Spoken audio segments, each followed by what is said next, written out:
امام ابو حنیفہ رحمۃ اللہ علیہ کا نام و نسب و ولادت۔ نعمان نام، ابو حنیفہ کنیت، امام اعظم لقب۔ شجر نسب یہ ہے: نعمان بن ثابت بن روتی بن ماہ۔ یہ امر جیسا کہ خود ناموں کی ترکیب سے ظاہر ہے، عملاً مسلم ہے، امام صاحب اجمی النسل تھے۔ البتہ اس میں اختلاف ہے کہ کس نسل سے تھے اور عرب میں کیوں کرائے۔ خطیب مورخ بغدادی نے امام کے پوتے اسماعیل کی زبانی یہ روایت نقل کی ہے کہ میں اسماعیل بن حماد بن نعمان بن ثابت بن نعمان بن مرزبان ہوں۔ ہم لوگ نسل فارس سے ہیں اور کبھی کسی کی غلامی میں نہیں آئے۔ ہمارے دادا ابو حنیفہ 80 ہجری میں پیدا ہوئے۔ ثابت بچپن میں حضرت علی کرم اللہ وجہہ کی خدمت میں حاضر ہوئے۔ انہوں نے ان کے خاندان کے حق میں دعائے خیر کی تھی۔ ہم کو امید ہے کہ وہ دعا بے اثر نہیں رہی۔ اسماعیل نے امام صاحب کے دادا کا نام نعمان بتایا اور پردادا کا نام مرزبان، حالانکہ عام طور پر زوتی اور ماہ مشہور ہیں۔ غالباً جب زوتی ایمان لائے تو ان کا نام نعمان سے بدل دیا گیا۔ اسماعیل نے سلسلہ نسب کے بیان میں زوتی کا وہی اسلامی نام لیا اور حمیت اسلامی کا مقتضا بھی یہی تھا۔ زوتی کے باپ کا اصلی نام کچھ اور ہوگا اور ماہ اور مرزبان لقب ہوں گے، کیونکہ اسماعیل کی روایت سے اس قدر اور بھی ثابت ہے کہ ان کا خاندان فارس کا ایک معزز اور مشہور خاندان تھا۔ فارس میں رئیس شہر کو مرزبان کہتے ہیں، اس لیے نہایت قرینے قیاس ہے کہ ماہ اور مرزبان لقب ہے، نہ کہ نام۔ حافظ ابو المحاسن نے قیاس لگایا ہے کہ ماہ اور مرزبان ہمانی الفاظ ہوں گے۔ انہوں نے قیاساً کہا کیونکہ وہ فارسی زبان نہیں جانتے تھے، لیکن میں یقیناً کہتا ہوں کہ در حقیقت ماہ اور مرزبان ایک معنی ہے۔ ماہ دراصل وہی ماہ ہے جس کے معنی بزرگ اور سردار کے ہیں۔ عربی لہجے نے ماہ کو ماہ کر دیا۔ بعض مورخوں نے زوتی کی نسبت لکھا ہے کہ کابل سے گرفتار ہو کر آئے اور قبیلہ بنی تیم اللہ کی ایک عورت نے خریدا، کچھ دنوں غلامی میں رہے، پھر اس نے آزاد کر دیا، اسی لیے امام صاحب کا خاندان مولا بن تیم اللہ کہلاتا ہے۔ مخالفوں نے، جن کو امام کی تنقیص میں مزہ آتا ہے، اس روایت کو زیادہ چمکایا ہے۔ حالانکہ اس قسم کی غلامی ثابت بھی ہو تو کسر شان کیا بات ہے، زمانہ نے خاندان کسریٰ پر اس لقب کا داغ لگایا ہے۔ ہمارے علماء حضرت حاجہ کو کنی تسلیم کرتے ہیں، گو توریت سے ثابت نہیں۔ اسلام کے قریب تر زمانے میں اکثر وہ لوگ حدیث و روایت کے امام نظر آتے ہیں جن پر اس قسم کی غلامی کا اطلاق ہو چکا تھا۔ امام حسن بصرہ، ابن سیرین، طاؤس، عطا بن یسار، نافع، اکرمہ، مقبول، جو اپنے زمانے کے مقتدی عالم تھے، خود یا ان کے باپ دادا غلام رہ چکے تھے۔ زوتی کا غلام ہونا بھی ثابت ہو تو کچھ اور نہیں، لیکن تاریخی شہادتیں اس کے خلاف ہے۔ امام کے نسب میں اور بھی اختلاف ہے۔ ابو موتی نے ان کو نسل عرب سے شمار کیا ہے اور سلسلہ نسب اس طرح بیان کیا ہے: نعمان بن ثابت بن زوتی بن یحییٰ بن زید ابن اسد بن راشد الانصاری۔ حافظ ابو اسحاق نے شجرہ نسب کے متعلق یہ روایت نقل کی ہے: مہمان بن ثابت بن قاؤس بن ہرمز بن مہرام۔ زوتی کے مقام سکونت میں بھی اختلاف ہے اور یہ اختلاف ضرور ہونے چاہیے تھے۔ زوتی اول اوصل جب عرب میں آئے ہوں گے تو برسوں تک ان کی حالت بیگانگی کی حالت رہی ہوگی۔ لوگوں کو ان کے حالات کے ساتھ چنداں اعتنا نہ ہوگا، اور ہوگا تو زبان کی اجنبیت کی وجہ سے صحیح حالات معلوم نہ ہو سکے ہوں گے۔ معاشرت کی ضرورتوں نے زوتی کو مجبور کیا ہوگا کہ وہاں کے رہنے والوں سے دوستانہ تعلق پیدا کریں۔ یہ طریقہ عرب میں عام طور سے جاری تھا اور اس قسم کے تعلق کو ولا کہتے تھے، جس کا مشتق مولا ہے۔ مولا غلام کو بھی کہتے ہیں۔ اسی طرح لفظی مشارکت سے بعضوں نے زوتی کو غلام سمجھ لیا اور رفتہ رفتہ یہ خیال روایت کی شکل پکڑ کر کسی قدر عام ہو گیا، جس کی وجہ سے اسماعیل کو الزام رفع کرنا پڑا کہ واللہ ہمارا خاندان کبھی کسی کی غلامی میں نہیں آیا۔ اسماعیل نہایت سکہ اور معزز شخص تھے، اس وجہ سے دقیقہ سنج مورخوں نے اس بحث میں انہی کی روایت پر اعتماد کیا ہے کہ صاحب البیت الدرا بما فیہا قاضی ضمیر، جو بڑے پائے کے مصنف ہیں، صاف تصریح کی ہے کہ زوتی بنی تیم اللہ کے لیب یعنی ہم قسم تھے۔ اس روایت کار جس میں زوتی کی غلامی کا ذکر ہے، یہ قصہ بھی غلط ہے کہ وہ کابل سے گرفتار ہو کر آئے۔ زوتی کے باپ دادا کے نام فارس زبان کے ہیں۔ خود امام ابو حنیفہ کی نسبت ثابت ہے کہ وہ خاندانی حیثیت سے فارسی زبان جانتے تھے۔ یہ ظاہر ہے کہ کابل کی زبان فارسی نہ تھی۔ زوتی کی نسبت ہم یہ نہیں بتا سکتے کہ خاص کس شہر کے رہنے والے تھے۔ مورخوں نے مختلف شہروں کے نام لیے ہیں جن میں کسی کی نسبت ترجیح دعویٰ نہیں کیا جا سکتا۔ البتہ یقینی طور پر جو بات ثابت ہے وہ صرف اس قدر ہے کہ اقلیم فارس اور فارسی نسل سے تھے۔ یہ ممالک اس زمانے میں اسلامی اثر سے معمور تھے اور اکثر بڑے بڑے خاندان اسلام قبول کرتے جاتے تھے۔ غالباً زوتی اسی زمانے میں اسلام لائے اور جوش شوق یا خاندان والوں کی ناراضگی سے، جس کا سبب تبدیل مذہب تھا، عرب کا رخ کیا۔ یہ حضرت علی رضی اللہ تعالیٰ عنہ کی خلافت کا زمانہ تھا اور شہر کوفہ دارالخلافہ ہونے کا شرف رکھتا تھا۔ اس تعلق سے زوتی نے کوفہ کو پسند کیا اور وہیں سکونت اختیار کی۔ کبھی کبھی جناب امیر کے دربار میں حاضر ہوتے اور خلوص عقیدت کے آداب بجا لاتے۔ ایک بار نوروز کے دن، جو کہ پارسائیوں کی عید کا دن ہے، فالودہ نظر کے طور پر بھیجا۔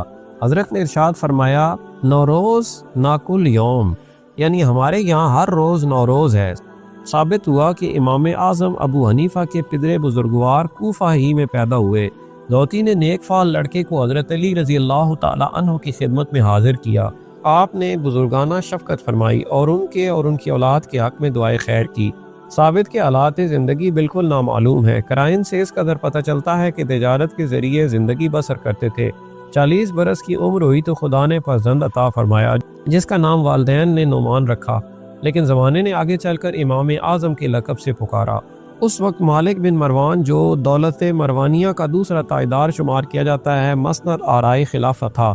یہ وہ عہد مبارک تھا کہ رسول اللہ صلی اللہ علیہ وآلہ وسلم کے جمال مبارک سے جن لوگوں کی آنکھیں روشن ہوئی تھیں، ان میں سے چند بزرگ موجود تھے، جن میں سے بعض امام ابو حنیفہ کے آغاز شباب تک زندہ رہے۔ انس بن مالک نے، جو رسول اللہ صلی اللہ علیہ وآلہ وسلم کے خادم خاص تھے، 93 ہجری میں وفات پائی۔ سہل بن سعد نے 91 ہجری میں انتقال کیا اور ابو الطفیل عامر بن واصلہ تو 100 ہجری تک زندہ رہے۔ لیکن یہ ثابت نہیں ہوتا کہ امام ابو حنیفہ نے کسی سے بھی کوئی حدیث روایت کی۔ اس پر لوگوں کو نہایت تعجب ہے اور مورخوں نے اس کے متعلق اسباب خیال کیے ہیں۔ بعضوں کی رائے ہے کہ امام ابو حنیفہ نے اس وقت تک کسی قسم کی تعلیم حاصل نہیں کی تھی۔ ان کے باپ دادا تجارت کرتے تھے، اس لیے ان کی نشو و نما بھی ایک عام تاجر کی حیثیت سے ہوئی۔ بڑے ہونے پر امام شافعی کی ہدایت سے علم کی طرف متوجہ ہوئے۔ اس وقت موقع ہاتھ سے نکل چکا تھا، یعنی صحابہ میں سے کوئی باقی نہیں رہا تھا۔ لیکن میرے نزدیک اس کی وجہ اور ہے۔ محدثین میں باہم اختلاف ہے کہ حدیث سیکھنے کے لیے کم از کم کیا عمر مشروط ہے۔ اس امر میں ارباب کوفہ سب سے زیادہ احتیاط کرتے تھے، یعنی 20 برس سے کم عمر کا شخص حدیث کی درسگاہ میں شامل نہیں ہو سکتا تھا۔ ان کے نزدیک چونکہ حدیثیں بالمعنی روایت کی گئی ہیں، اس لیے ضروری ہے کہ طالب علم پوری عمر کو پہنچ چکا ہو، ورنہ مطالب کے سمجھنے اور اس کے ادا کرنے میں غلطی کا احتمال ہے۔ غالباً یہی قید تھی جس نے امام ابو حنیفہ کو ایسے بڑے شرف سے محروم رکھا، اور سچ پوچھو تو یہ مصلحت سے خالی بھی نہیں۔ جن لوگوں نے 10-12 برس کے سن میں صحابہ سے حدیثیں سنی، ان کی روایت اس لحاظ سے تو قابل اعتماد ہے کہ رسول اللہ صلی اللہ علیہ وآلہ وسلم تک صرف ایک واسطہ ہے، لیکن اس بات کا کبھی احتمال موجود ہے کہ کم سنی کی وجہ سے مضمون حدیث کی تمام خصوصیتیں خیال میں نہ آئی ہو، جس کی وجہ سے ادائے مطلب میں عظیم الشان غلطیاں پیدا ہو جاتی ہیں۔ بہر نو وجہ کچھ ہو، واقعہ یہ ہے کہ امام ابو حنیفہ نے کسی صحابی سے کوئی حدیث نہیں سنی، تاہم یہ شرف ان کی قسمت میں تھا کہ جن آنکھوں نے پیغمبر صلی اللہ علیہ وآلہ وسلم کا جمال دیکھا تھا، ان کے دیدار سے عقیدت کی آنکھیں روشن کیں۔ یہ واقعہ ایک تاریخی واقعہ ہے، لیکن چونکہ اس سے تابعیت کا رتبہ حاصل ہوتا ہے، اس لیے یہ مسئلہ مذہبی پیرائے میں آ گیا ہے اور اس پر بڑی بحثیں قائم ہو گئی ہیں۔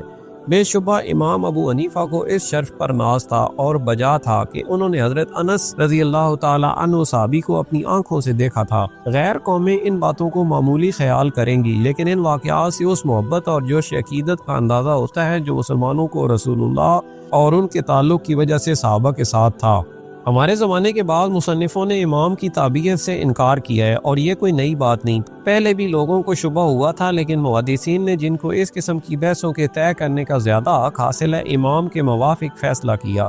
حافظ ابن حجر عسقلانی سے کہ فن حدیث کے ایک عنصر ہے فتویٰ لیا گیا تھا، انہوں نے یہ جواب لکھا، امام ابو حنیفہ کے زمانہ میں کئی صحابہ موجود تھے، اس لیے کہ امام 80 ہجری بمقام کوفہ پیدا ہوئے اور اس وقت وہاں صحابوں میں سے عبداللہ ابن ابی اوفا موجود تھے، کیونکہ وہ 82 ہجری میں یا اس کے بعد مرے۔ اور ابن سعد نے روایت کی ہے، جس کی سند میں کچھ نقصان نہیں، کہ امام ابو حنیفہ رحمۃ اللہ علیہ نے انس بن مالک رضی اللہ تعالی عنہ کو دیکھا تھا، اور 2 صحابہ کے سوا اور اصحاب بھی مختلف شہروں میں موجود تھے۔ بعض لوگوں نے ان حدیثوں کو جمع کیا ہے، جو امام نے صحابہ سے روایت کی، لیکن ان حدیثوں کی سندیں ضعف سے خالی نہیں، اور صحیح یہی ہے کہ امام ان کے ہم عصر تھے اور بعض صحابہ کو دیکھا تھا، جیسا کہ ابن سعد نے روایت کی ہے۔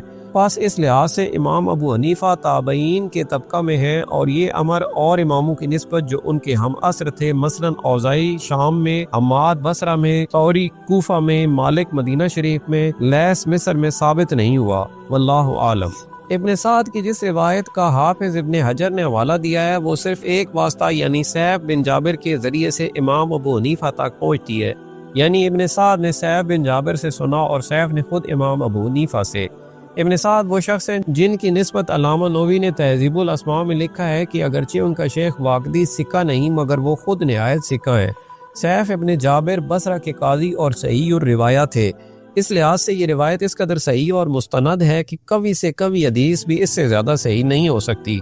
اسی بنا پر تمام بڑے بڑے محدثین مثلا خطیب بغدادی، علامہ سمعانی مصنف کتاب الانصاب، علامہ نووی شارح صحیح مسلم، علامہ ذہبی، حافظ ابن حجر عسقلانی، زین الدین عراقی، سخاوی، ابو المحاسن و مشکی نے جن پر اب حدیث و روایت کا مدار ہے قطعاً فیصلہ کر دیا ہے کہ امام ابو حنیفہ نے حضرت انس رضی اللہ تعالی عنہ کو دیکھا تھا۔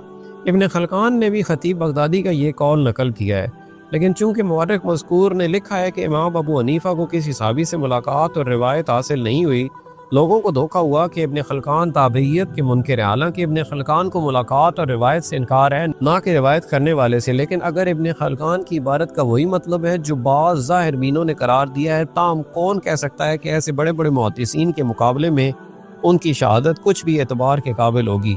اصول روایت میں یہ مسئلہ طے ہو چکا ہے کہ اگر کسی واقعے کے اثبات اور نفی میں برابر درجے کی شہادتیں موجود ہوں تو اثبات کا اعتبار ہوگا، یا نفی کی شہادت ثبوت کے مقابلے میں بہت کم رتبہ ہے۔ بعض حنفیوں نے روایت سے بڑھ کر روایت کا دعویٰ کیا ہے، اور تعجب ہے کہ علامہ عینی شارح ہدایہ بھی اس غلطی کے حامی ہیں، لیکن انصاف یہ ہے کہ یہ دعویٰ ہرگز پائے ثبوت کو نہیں پہنچتا، حالانکہ ابو المحاسن نے عقود والجمان میں ان تمام حدیثوں کو مع سند نقل کیا ہے جن کی نسبت یہ خیال ہے کہ امام نے صحابہ سے سنی تھی، پھر اصول حدیث سے ان کی جانچ کی ہے اور ثابت کر دیا ہے کہ ہرگز ثابت نہیں۔ محدثانہ بحثیں تو وقت طلب ہے، صاف بات یہ ہے کہ امام نے صحابہ سے ایک روایت بھی کی ہوتی تو سب سے پہلے امام کے تلامذہ خاص اس کی شہرت دیتے، لیکن قاضی ابو یوسف، امام محمد، حافظ عبد الرزاق، حمام عبداللہ بن المبارک، ابو نعیم، فضل بن وکین، مکی بن ابراہیم، ابو عاصم النبیل وغیرہ سے کہ امام کے مشہور اور با اخلاص شاگرد تھے، اور سچ پوچھئے تو زیادہ تر انہی لوگوں نے ان کی نام آوری کے سکے بٹھائے ہیں، ایک حرف بھی اس واقعے کے متعلق منقول نہیں۔ امام کی کنیت جو نام سے زیادہ مشہور ہے حقیقی کنیت نہیں ہے۔ امام کی کسی اولاد کا نام حنفیہ سے تھا، یہ کنیت وضعی معنی کے اعتبار سے ہے، یعنی ابو الملتا الحنفیہ۔ قرآن مجید میں خدا نے مسلمانوں سے خطاب کر کے کہا ہے فَاتَّبِعُوا مِلَّةَ ابراہیم حنیفا، سو ابراہیم کے طریقہ کی پیروی کرو جو ایک خدا کے ہو رہے تھے۔ امام ابو حنیفہ نے اسی نسبت سے اپنی کنیت ابو حنیفہ اختیار کی۔